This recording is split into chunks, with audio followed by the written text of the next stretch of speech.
Hey you two, welcome to my channel, Coding with Colton, and today we're going to talk about take-home interview projects.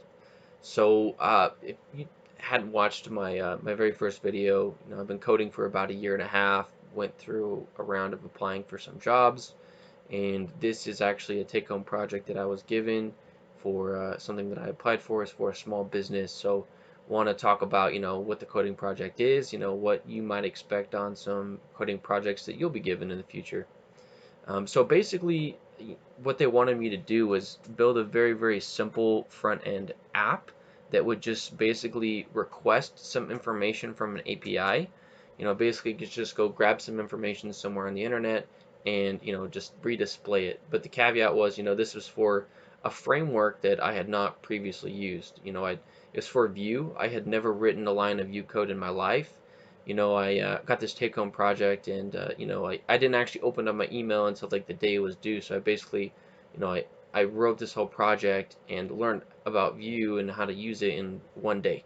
So just keep that in mind. But you guys might have to work with the new technology that you were given and like do something with it in like a day. So it's very important to be able to learn and apply new things.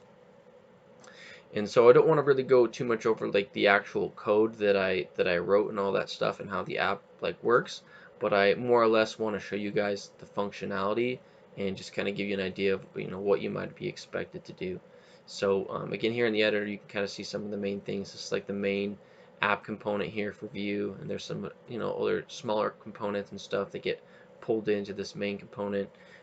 But as far as the project itself goes, pretty simple, honestly.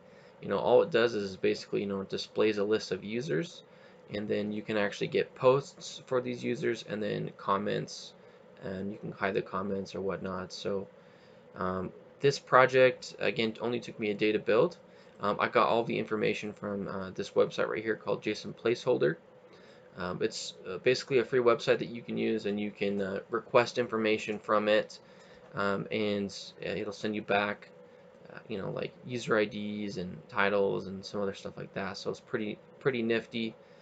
I think main things honestly to take away from doing a take-home project, like if you've never done one, is just be ready for anything. They could have you do something that again you have not done before, and you basically just need to learn how to do it quickly and learn the basics, and then just start coding and start building. Like I didn't spend forever like watching like a bajillion tutorials or you know diving to the deepest depths of the documentation to figure out how to do it. I basically just like okay, like ask myself, what is the next step that I need to do, in this process. Kind of came up with a little, like a list of some bullet points for what the app needed to do, and I just worked on each little item one at a time. And so that's more or less the process that I utilized to be able to actually get this done. And I spent like pretty much all my time actually just in the editor, trial and error, reading through some documentation and things like that to be able to get it to work. Did watch a little bit of tutorial here and there just to kind of get an idea for how what the gist of it was and how Vue works. So that's the gist of a take-home project. You might get something a lot more complicated than this. Maybe you'll get something that's more simple than something like this, but that's the overall idea. So hope you guys learned something useful. Thank you for watching my channel and have a good one, guys. Later.